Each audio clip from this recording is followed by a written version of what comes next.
आज की खबर में आप सभी का स्वागत है। तो चलिए बढ़ते हैं देश दुनिया की बड़ी खबरों की ओर। राहुल गांधी के साथ ज्योति मल्होत्रा की तस्वीर होने का दावा सच क्या है? सोशल मीडिया पर राहुल गांधी के साथ तस्वीर में दिख रही महिला को ज्योति मल्होत्रा बताया जा रहा है, लेकिन क्या यह दावा सच है? जानिए वायरल फोटो की सच्चाई क्या है। 5 पाकिस्तानी चौकियां तबाह, घायलों को टांग कर ले गई पाक सेना। अमेरिका में इजरायली दूतावास के 2 कर्मचारियों की गोली मारकर हत्या। अमेरिका में अपराध की खौफनाक घटना घटी है। वाशिंगटन डीसी में इजरायली दूतावास के 2 कर्मचारियों की गोली मारकर हत्या कर दी गई है। पूरी दुनिया इस घटना से हैरान है। शशि थरूर के बाद एक और कांग्रेस नेता ने कर दी मोदी सरकार की तारीफ। जाने आखिर सच क्या है। कांग्रेस नेता शशि थरूर के बाद आनंद शर्मा ने भी सांसदों को विदेश भेजने के फैसले पर मोदी सरकार की तारीफ करते हुए एक सराहनीय कदम बताया है। ट्रंप परेशान, कैसे बदल गया पूरा सीन। इस रेस में सबसे आगे भारत और चीन। बीते 10 बरस से ग्लोबल इकोनॉमी अमेरिका, चीन और भारत के बीच घूम रही है। अगले 50 साल ग्लोबल इकोनॉमी इन्हीं तीनों के बीच घुमड़ती हुई दिखाई देगी। ये बात हम नहीं बल्कि साल 2000 से लेकर 2075 तक के ये आंकड़े कह रहे हैं। प्लेन से टकरा रहे थे बर्फ के गोले, बिन पानी मछली की तरह फड़फड़ा रही थी फ्लाइट। ये फोटो बता रही है दहशत की पूरी कहानी। दिल्ली से श्रीनगर के लिए रवाना हुई फ्लाइट आमसान में एयर टर्बुलेंस और रोलों की बरसात के बीच फंस गई। आफत का सामना करते हुए प्लेन का नोज भी टूट गया।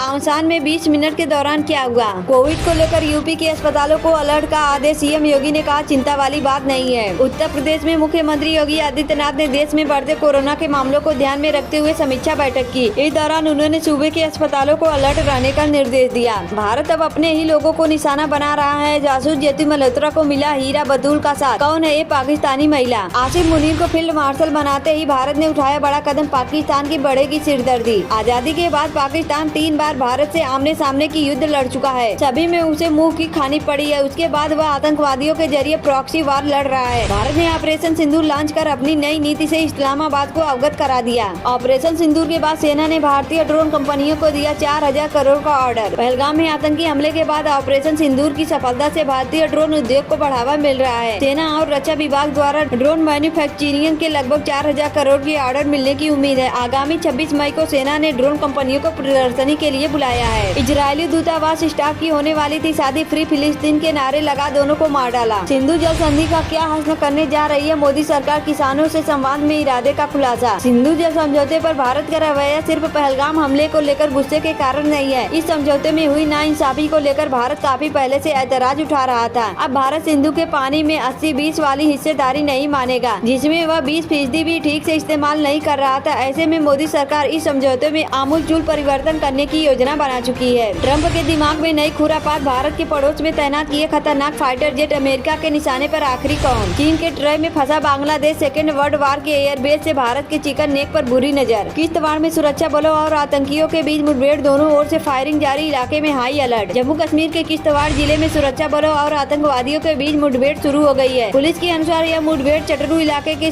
सिंहपोरा में हुई, जहां सुरक्षा बलों का सामना आतंकियों से हुआ। दोनों तरफ से गोलीबारी जारी है। एस जयशंकर की रगों में देशभक्त पिता का खून। कारगिल वार से इनका गहरा नाता। परमाणु बम का बटन कब दबे किया था तय। भारत के मौजूदा विदेश मंत्री एस जयशंकर ने फॉरेन पॉलिसी में अपने कौशल से सबको प्रभावित किया। उनके पिता के सुब्रमण्यम भारत की परमाणु नीति के जनक हैं। उन्होंने ही सेना के तीनों अंगों के बीच बेहतर कोऑर्डिनेशन के लिए CDS पोस्ट को अमल में लाने की सिफारिश की थी। भारत के जिस बम से खौफ खाता है पाकिस्तान, उसके जनक ने दुनिया को कहा अलविदा। परमाणु वैज्ञानिक और इंजीनियर डॉक्टर MR श्रीनिवास का 95 वर्ष की आयु में निधन हो गया। वे भारत के परमाणु ऊर्जा कार्यक्रम के विकास में अहम भूमिका निभाने वाले प्रमुख व्यक्तित्व थे। तालिबान ने चाबहार बंदरगाह पर दाव लगाकर बदला पाला। पाकिस्तान की बड़ी हार, भारत की हो गई बल्ले। छत्तीसगढ़ में 1.5 करोड़ की इनामी समेत 27 नक्सलियों के ढेर किए जाने पर गृह मंत्री अमित शाह ने कहा है कि 3 दशक में ऐसा पहली बार हुआ है जब नक्सलियों का इतना बड़ा नेता मारा गया। मोदी ने खोजा भाइयों को क्यों शामिल किया, मैं बताता हूँ। तेलंगाना में वक्फ कानून को लेकर बोले ओवैसी। अमेरिका ने भारत की मान ली ये बात तो चीन की खड़ी होगी। महाडील पर आया बड़ा अपडेट। भारत के पड़ोस से सीखकर हमास का सफाया करेगा इजरायल। जाने नेतन्याहू के समूल नाश वाला प्लान।